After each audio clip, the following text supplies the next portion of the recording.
You ask Tiger to solve. This deals with linear equations with one unknown. The final result is x equals -9. Let's solve it step by step. Simplify the expression. Group like terms.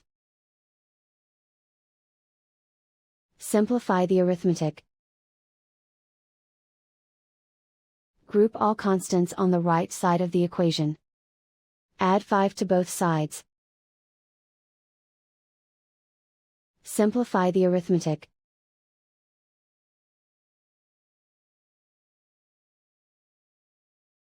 Isolate the x. Divide both sides by -2. Cancel out the negatives. Simplify the fraction. Move the negative sign from the denominator to the numerator. Find the greatest common factor of the numerator and denominator. Factor out and cancel the greatest common factor. And so the final result is x equals -9.